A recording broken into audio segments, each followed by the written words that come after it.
अचानक एक आदमी को पता लगता है कि भाई तुम्हें चुनाव लड़ना है, वो अगले दिन अपने घर से चल देता है। वहां कुछ तो करता होगा, वो कोई तो काम होंगे जो अधूरे छूटे होंगे उसके, या नहीं होते कि ये चुनाव मेरे लिए जीने मरने का प्रश्न नहीं था। वो भी मेरे साथ थे, मतलब उनको इतना टेंशन हो गया कि उनकी तबीयत खराब हो गई और उसके अगले दिन मैं चला गया तो मुझे समझ में नहीं आया कि कौन सा भाग मुझे पड़ा था। संविधान चेंज होना अपने आप में बहुत बड़ा एक बयान होता है, जो वो मैंने नहीं किया। और ये भी मैंने सुना कि कचरे के 2-3 पहाड़ भी हैं। आज आपसे हम कहें कि साहब आप अब यहाँ काम नहीं करेंगे, आप जो है कपड़े बेचेंगे जाके पटना में, और आपको ये कह दिया जाता है कि आप आज ही जाइए। नमस्कार, मैं नितिन यादव हूँ और मेरे साथ आज एक ऐसी हस्ती है जो अभिनेता से नेता बने हैं, पर्दे के राम, और सियासत में आ चुके हैं और मेरठ के सांसद हैं। लगभग 2 सप्ताह बीत चुके हैं उनको चुनाव जीते हुए। ऐसे में हम उनसे जानेंगे कि अरुण जी, जैसे मैं आपसे पूछ रहा था कि ये सियासत कितनी रास आ रही है आपको अभी 15 दिन में तो कैसा अनुभव है अभी तक का? सियासत ऑफ कोर्स नई बात है मेरे लिए बिल्कुल, और सियासत की जो मानी है वो मैं इसे सो कॉल्ड सियासत कहता हूँ। आप अगर कहीं आते हैं, कहीं काम करना को चाहते हैं, कहीं समाज के लिए काम करना चाहते हैं, तो क्या उसके लिए ये ज़रूरत है कि सो कॉल्ड सियासत की जाए? सो कॉल्ड सियासत में नॉर्मली हम ये मानते हैं, जो मैं मानता हूँ, कि किसी को उठा पटक कर दो, किसी को गिरा दो, किसी को अंदर ले आओ, किसी को भगा दो। तो मेरे हिसाब से जो तो कुछ काम करने के लिए मुझे नहीं लगता कि उस सब की इतनी ज़रूरत पड़ेगी। हो सकता है शायद पड़ती भी हो, since I am new so I am not very sure about it, but मुझे शायद लगता है ज़रूरत नहीं पड़ेगी। इसलिए रास आना या ना आना, ये चीज़ें तब मानी रखती हैं जब हम कोई चीज़ लेकर चले हों कि ये हमारे या तो हमारा हम इसको करियर बनाने वाले हैं अपना, ये हमारे करियर का प्रश्न है, या हमारे जीने मरने का प्रश्न हो गया, या हमारी सक्सेस और फेलियर का प्रश्न हो गया कि अगर हमने कुछ नहीं किया तो हम फेल अपने आप को मान देंगे। तो मेरे दिमाग में वो सब है नहीं बिल्कुल, और मैं उसको लेकर यहाँ हूँ भी नहीं।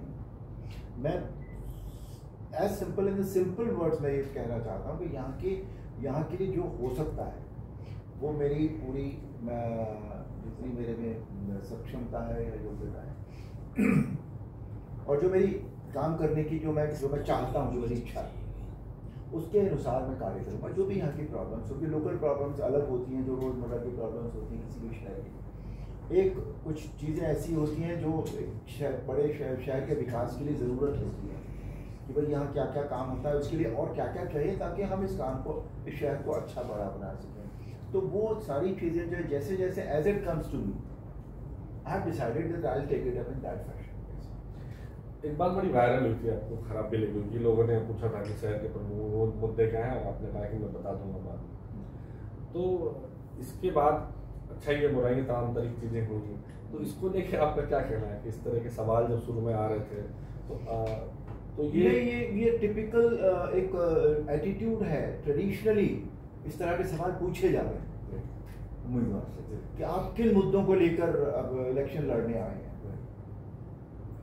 या देखो, या तो अगर ये होता कि भाई मैं इस शहर में पिछले बहुत सालों से रह रहा हूँ तो यहाँ के बारे में मुझे सब पता होता, मैं ये कर सकता था कि मैं यहाँ कुछ आप लोगों से या और किसी बुद्धिजीवी लोगों से पूछ लेता कि भाई यहाँ के क्या मुद्दे, ज़रा मुझे लिख के दे देना यार 5-6 मुद्दे, तो मैं मेरे से कोई पूछेगा तो मैं बोल दूँगा।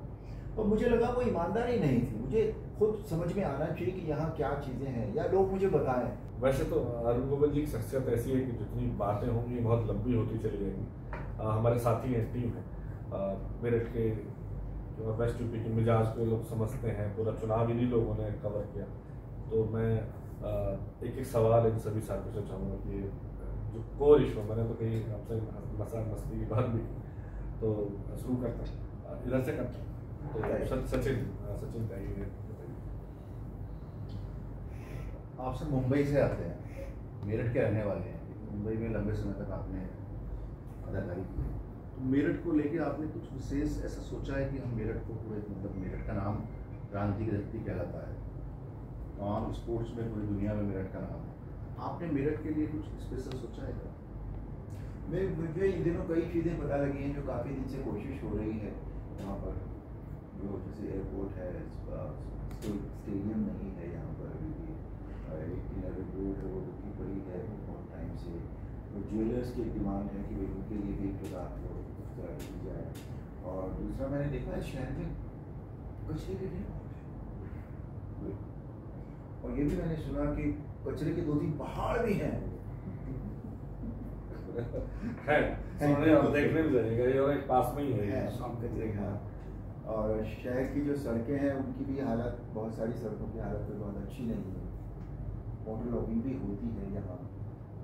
तो ये सारी चीज़ें हैं, ये मतलब इश्यू भी सॉर्टेड आउट बेसिकली। ये तो रोज़मर्रा की चीज़ें हैं, या जो अब जो बड़ी चीज़ें हैं जैसे एयरपोर्ट हो गया, तो उसके लिए जो जहाँ तक कोशिश हो चुकी है उस कोशिश को आगे बढ़ाएंगे। अच्छा, कूड़े की समस्या तो लोकल लेवल पे हल हो सकती है, आप ही के पार्टी के मेयर हैं, उसको लेके मतलब इतना शहर के चारों तरफ गंदगी, जहाँ से भी आप एंट्री करेंगे वहीं बात करनी पड़ेगी। उसके लिए क्या उपाय हो सकते हैं, वो तो काम करने की बात है कि भाई कैसे कैसे धीरे ये सब सारी चीज़ें होंगी। दूसरी बात मुझे लगता है कि जो यहाँ का एयर पॉल्यूशन वो जो है इंडेक्स होता है वो भी यहाँ का बहुत एनसीआर, और उसकी वजह से पहले अलग होता था, पर अब तो ऐसा हो गया एनसीआर में शहर में पेड़ बहुत कम पेड़ दिखते हैं शहर। वो जरूर वृक्षारोपण जो है वो बहुत बड़े स्केल पे होना चाहिए अगर इस शहर को आपको ठीक करना है। वो एक है जो चीज़ ली जा सकती है, ली जाएगी। सर मैं गजेंद्र चौधरी नाम है सर मेरा। मेरा सर एक सवाल ये है सर कि आपने चुनाव लड़ा मेरे घर, जब आपका नाम आया सर टीवी पे अखबार में सर, तो सब लोगों ने लगा कि भाई अरुण गोविल चुनाव लड़ रहे हैं, राम चुनाव लड़ रहे हैं। जब मतगणना स्थल हुई सर तो कई बार सुनीता वर्मा जो आपके सामने चुनाव लड़ रही थी, कई बार ऊपर नीचे चुनाव हुआ, कई बार वो आगे पहुंची, आप पीछे आए, कई बार आप आ गए। जब आप काफ़ी पीछे चले जाते थे तो आपको कभी ऐसा लगा था कि अगर चुनाव हार गए तो कैसे मैसेज आएगा? बस ये मैं आप जानना चाहता हूँ, आपका दिल उसमें क्या कह रहा है? इस सवाल को सबसे पूछने की लोग किस लिए हैं, क्योंकि ये मतगणना में वही जी सर, कई बार आपके आसपास लगातार नहीं रहा सर, तो कई बार आपका नाम कि यहाँ की पब्लिक नहीं सर, पूरा पश्चिम यूपी पूरा देश जानना चाह रहा था कि राम 5,000 वोटों से पीछे चले गए। वो जो वो पल सर मैं जानना चाह रहा हूँ कि आप क्या माहौल था वो एक थ्रिलर फिल्म की तरह था, ऐसे ऐसे ऐसे ऐसे ऐसे ऐसे हो रहा। और एक टाइम पे मैं आपको समझाता हूँ, मैंने इनको शुरू में भी बताया कि ये चुनाव मेरे लिए जीने मरने का प्रश्न नहीं था बिल्कुल। मुझे मैं उस दिन हापुड़ भी गया था काउंटिंग जहाँ पर, और हापुड़ में गया तब मैं जीत रहा था। जब मैं हापुड़ से वापस आया तो मैं going down, you know what I did, मैं जहाँ रुका हुआ था मैं वहाँ गया, एसी चलाया और मैं सो गया। ये ऐसे ड्राम जी जा रहे, अच्छा एज सिंपल एज दैट। ये इतना मुझे लेकर आए थे, काउंटिंग वाले दिन जाके बीच में सो गए थे। मैं 2 घंटा सो गया था, मैं आफ्टरनून में सोया हूँ 2 घंटा।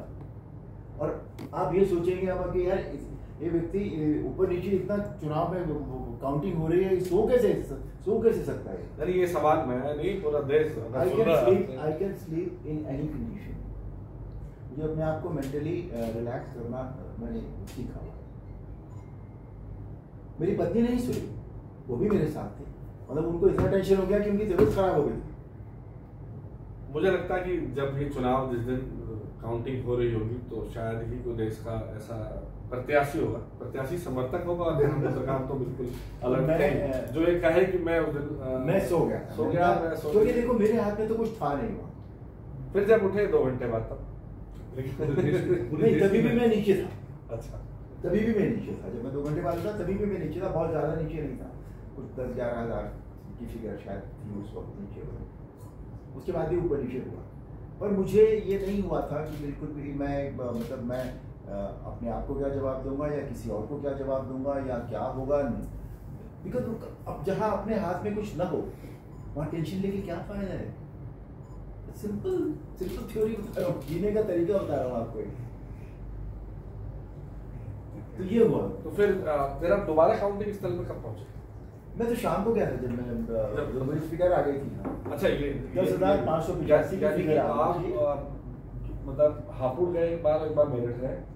नहीं, मैं पहले सुबह तो मेरठ गया ही था, फिर हापुड़ हापुड़ चला गया, उसके बीच में फिर काउंटिंग में नहीं गए? उसके बाद फिर मैं काउंटिंग में। जीतने के बाद तो टीवी चला हुआ था, वो नंबर्स आ रहे थे आपके पास? नहीं, नंबर्स वो जो आपकी इलेक्शन कमीशन की वो थी ना वेबसाइट, उस पे बेहतर नंबर आ रहे थे।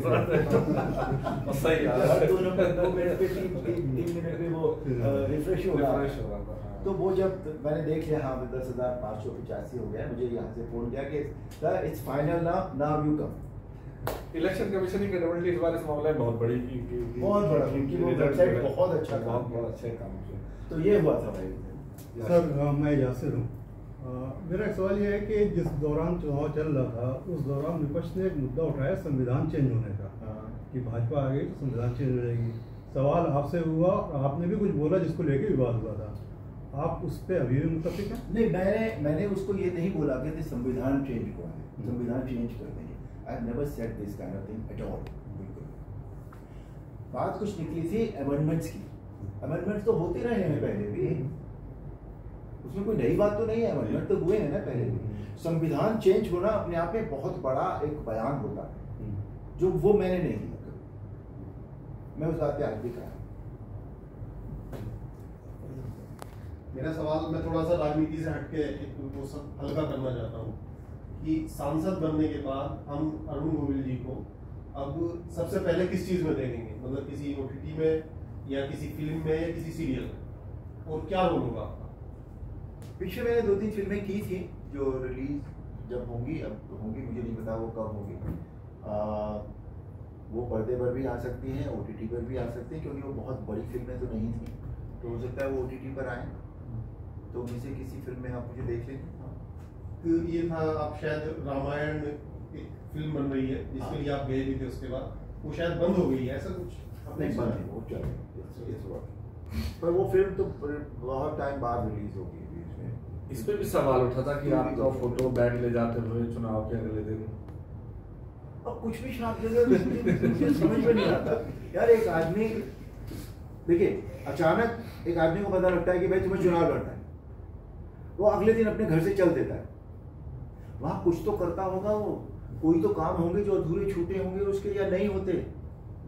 आज आपसे हम कहें कि साहब आप अब यहाँ काम नहीं करेंगे, आप जो है कपड़े बेचेंगे जाके पटना में, और आपको ये कह दिया जाता है कि आप आज ही जाइए, क्या करेंगे आप? चले तो जाएंगे आप, यहाँ कितनी काम छोड़ के जाएंगे आप, कितनी चीज़ें छोड़ कर जाएंगे जब आपको शिफ्ट होना होता है ना। तो अगर मैं पहली बात मैं यहाँ आ गया और उसके अगले दिन मैं चला गया, तो मुझे समझ में नहीं आया कि कौन सा भाग पड़ा था। मतलब कुछ लिखना होता है, कुछ छापना होता है तो छाप दो।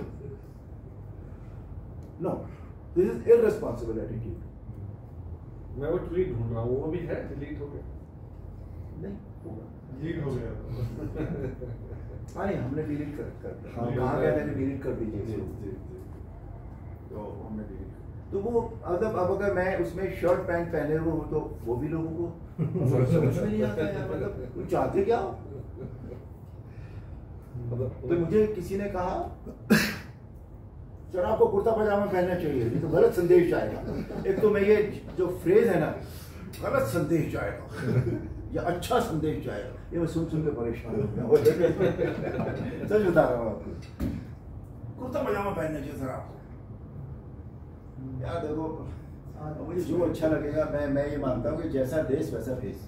आप जहाँ जा रहे हैं, मंदिर में अगर आप जा रहे हैं तो आप सूट पहन के तो नहीं जाएंगे, मंदिर में जाएंगे आप कुर्ता पजामा पहन के जाएंगे या धोती पहन के जाएंगे, है ना। और शादी में जा रहे हैं, जाड़ों में जा रहे हैं, तो ऐसा तो नहीं कि मलमल का कुर्ता पहन जाएंगे, आप कोई कोट सूट पहन के ही जाएंगे। तो जैसी जो चीज़ जहाँ ठीक लगती है वैसी आपको पहननी चाहिए। तो वो उसको छाप दिया गया, छोड़कर अरुण गोविल मुंबई भागे। अरे यार भागे मतलब कारण मैं देश मेरा, मैं इस शहर में रहूँ या उस शहर में रहूँ, तुमको क्या फर्क पड़ता है भाई? तो मैं मतलब भगोड़ा हूँ क्या कि मैं भाग गया? This is irresponsible attitude. एक सवाल हो रहा है मेरा, जैसे रामानंद सागर की रामायण थी, आपने राम का रोल प्ले किया, वैसी रामायण अब कभी दोबारा नहीं बनी। बहुत सारी रामायणें बनी, अभी एक फिल्म थी उसका तो इतनी कंट्रोवर्सी हो गई उसके डायलॉग पे कि उन्हें माफी मांगनी पड़ी। तो आपको क्या लगता है ऐसी रामानंद सागर जैसी रामायण फिर दोबारा क्यों नहीं बन पाई, या वे कैरेक्टर क्यों नहीं दोबारा से जीवित हो पाए? अगर ये पता होता तो लोग बना ना लेते उससे।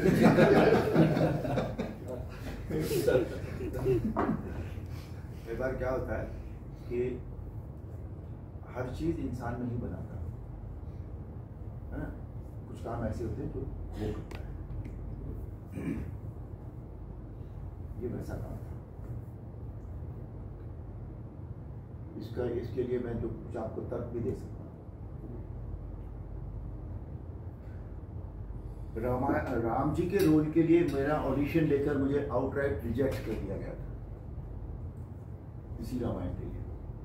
ठीक है, मुझे कहा जाता रहा कि भरत का रोल कर लीजिए, लक्ष्मण का रोल कर लीजिए, बहुत अच्छे अच्छे रोल हैं।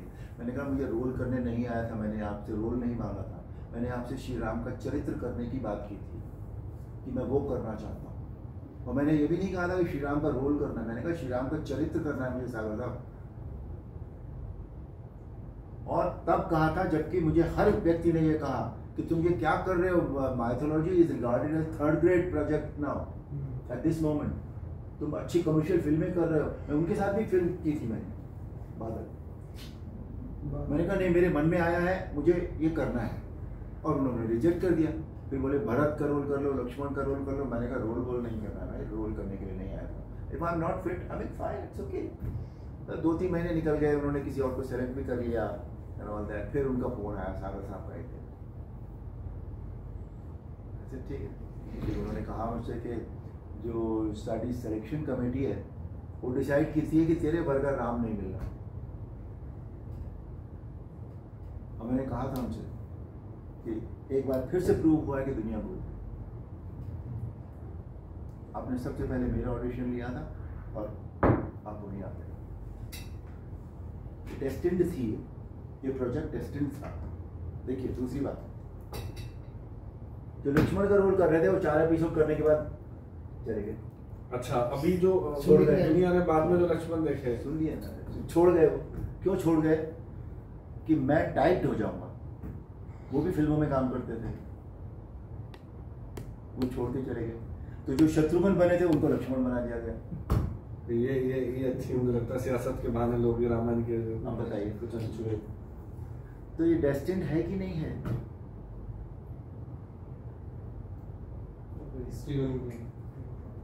और as far as work of Ramanand Sagar is concerned, it's astonishing completely.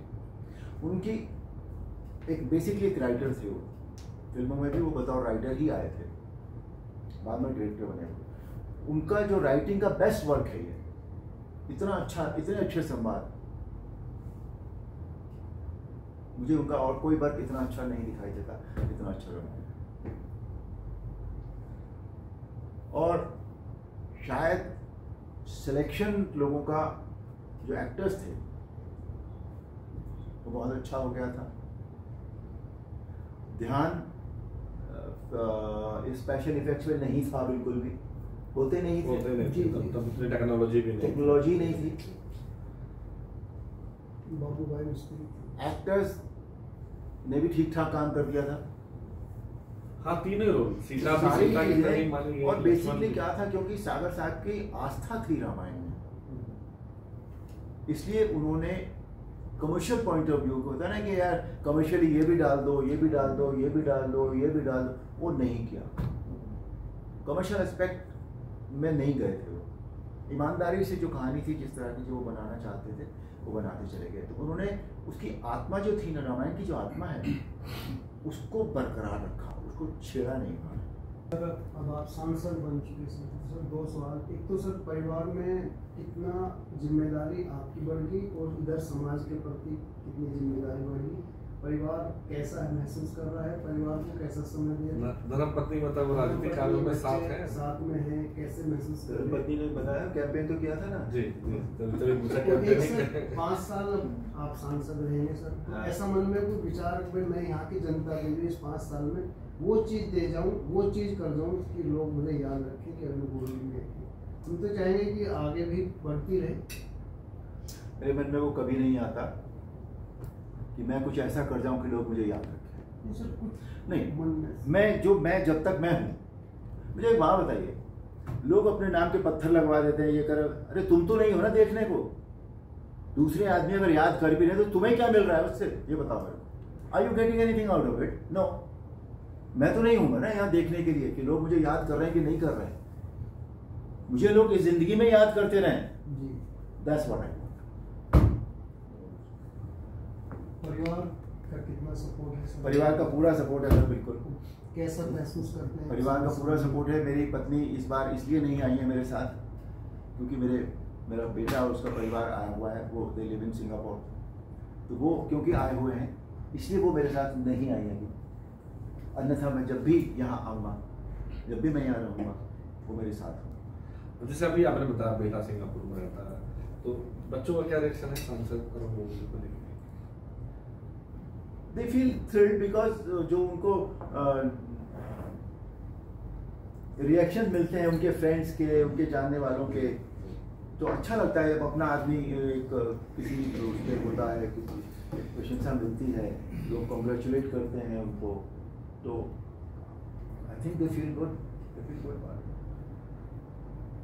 मुझे लगता है कि इतना बेबाक और इतने साफ वही शायद इस देश के राजनेता, खासतौर से सांसद जो नए चुन के आए, दिखाएं। वैसे तो मैंने कहा कि ऐसा सफ़र है जो बातों का जो बहुत लंबे समय तक चल सकता है, बहुत सारी बातें हो सकती हैं, बहुत सारे सवाल अभी भी रहेंगे, दिल दिमाग बन जाए। पर राजनीति के लिहाज से अगर यहाँ बैठ के कहा जाए कि नए तरह के नेता, नए तरह के सोचने वाले, नए तरह के कपड़े पहनने वाले भी कुर्ता पजामा चाहिए, मैं आपको कुर्ता पजामा पहनकर ही जीतूंगा। तो शायद मेरठ को भी, मेरठ यानी वेस्ट यूपी को भी एक नए तरह की राजनीति मिलेगी। कुछ ऐसे काम जो बड़े काम हैं, जो रह गए हैं, जो उन्होंने अरुण गोविल साहब ने बताया कि हवाई अड्डा बड़ा मुद्दा है, खेल यूनिवर्सिटी मेरठ में बन रही है, बाकी तमाम रैपिड रेल मेट्रो के प्रोजेक्ट आए हैं। तो जो मेरठ की एक छवि है, वैसे तो मेरठ स्पोर्ट्स इंडस्ट्री का बड़ा नाम है, मेरठ फार्मा का बड़ा नाम है, कई बड़े फार्मा प्लेयर्स हैं जो देश दुनिया में हैं, पर फिर भी कहीं ना कहीं एक छवि जो है वो भी फिल्मी दुनिया ने ऐसी बनाई कि थोड़ा अक्खड़ स्वभाव की, अपराध को लेके भी रही।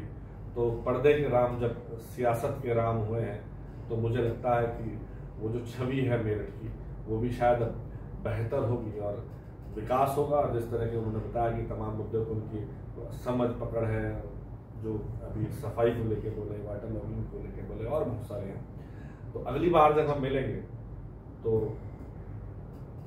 उम्मीद है कि अरुण गोविल नहीं बदलेंगे। मैं ये नहीं कह रहा हूँ बदले, उन्हें ऐसे ही मिलेंगे, इतने साफ वही से रहेंगे, राजनीति उनको अपने रंग में नहीं लेगी और मेरठ और मेरठ की जनता को एक शानदार सांसद मिलेगा। नमस्कार।